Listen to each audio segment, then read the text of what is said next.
A blessed day po sa ating lahat mga kapatid. Nandito po ulit tayo sa pag-aaral ng salita ng Diyos at tayo po ay nasa Book of Obadiah na. At ang title po ng katuruan ko ngayon ay Deceived by Own Pride. So pride means isang pakiramdam ng malalim na kasiyahan o kasiyahan na nagmumula sa sarili nating mga nagagawa or mula sa mga ari-arian or mga hinahangaan. So ang pride po ay very deceptive, no? It make us think tungkol sa ating sarili at sa ibang hindi naman mga totoo.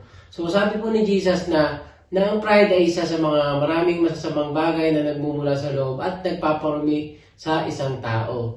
At ito ay pinagmumulan ng alitan. At kapag may pride po tayo or kayabangan sa buhay, siguradong darating ang kahihiyan.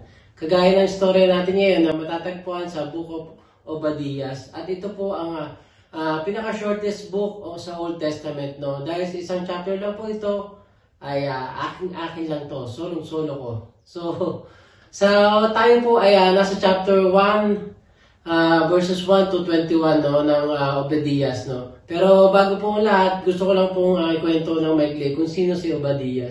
So, he is also known sa pangalan pong Abdiya. Ang Hebrew name po ng Obadiah ay means worshipper of Yahweh or servant of Yahweh. Siya ay isang propeta na ginamit ng pagkakataon na upang kondinahin ang bansang Edom dahil sa kasalanan nito sa Diyos at sa bansang Israel. So ang Book of Obadiah is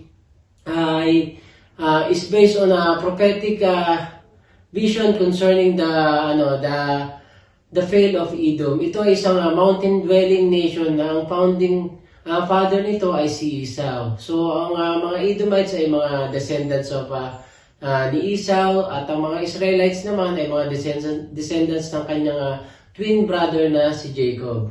So ang alitan ng dalawang magkapatid ay nakaapekto sa kanilang mga descendants at umabot ito ng maraming mga taon.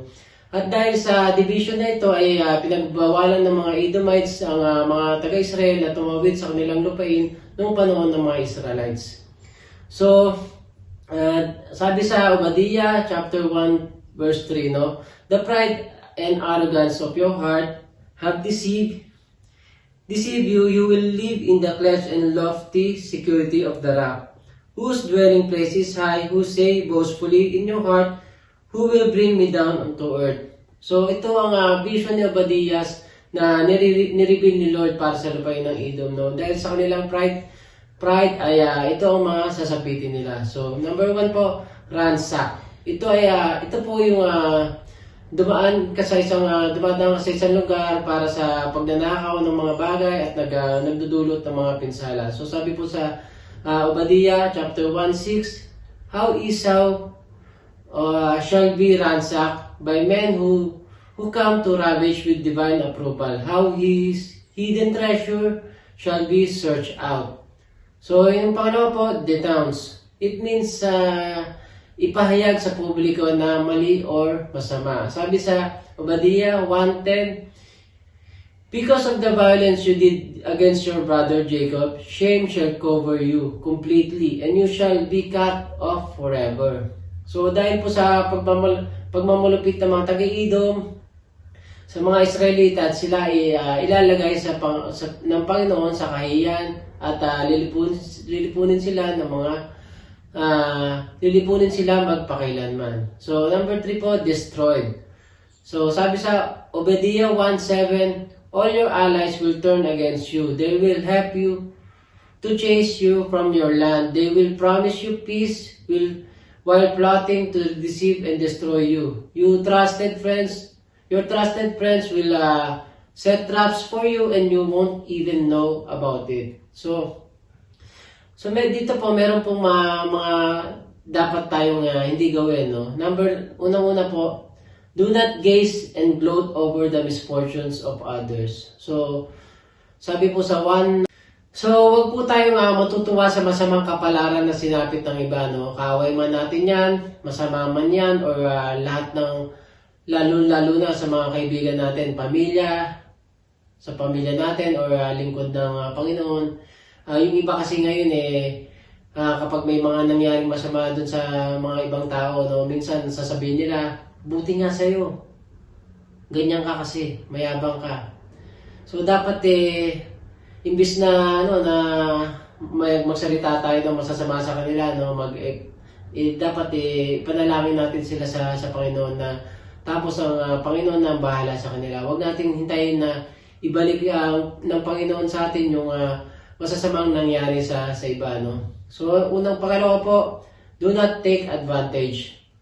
Leviticus 25:17, do not take advantage of each other, but fear your God. I am the Lord your God.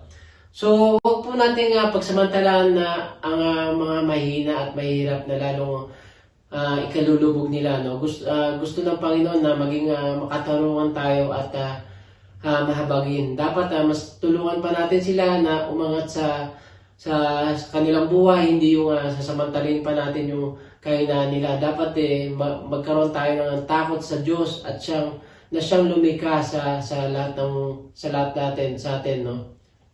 So yung pangatlo po, do not ignore their cry for help. So wag po nating i-ignore ang mga nanghihingi ng tulong, no? Lalo-lalo na binigyan tayo ni Lord ng kakayahan na tumulong. Huwag tayo maging madamot or huwag tayo maging makasarili dahil pag tayo ay tumutulong sa iba, si Lord ang nag-glorify sa buhay natin at nagtataas sa ating buhay. At pag tayo ay tumulong, parang nagpahiram na rin tayo sa Panginoon. Si Lord ang bahalang magbabalik sa atin. So yung number 4 po, do not betray.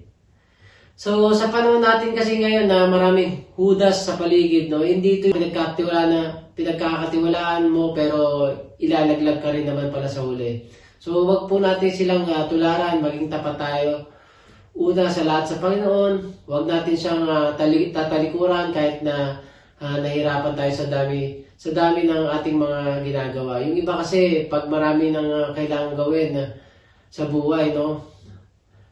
Sa bahay, sa pamilya, trabaho, or sa ministry, ang tendency, binubura na sa listahan ng ministry, nawawala na sa kanila yung priority or nilalagay nila si Lord sa huli ng listahan nila, no?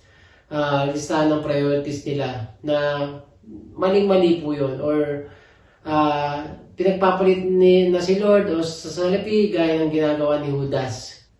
So kung noon po si Judas, no, ay binenta si Jesus, no? So ngayon po yung mga ibang tao kasi mas pinipili yung trabaho kaysa kay Lord, mas nawawalan sila ng panahon sa Panginoon. Kumbaga parang tawag din doon betrayal sa Panginoon Dapat mas uunahin natin ng Panginoon sa ating buhay, hindi yung mga ibang bagay, hindi yung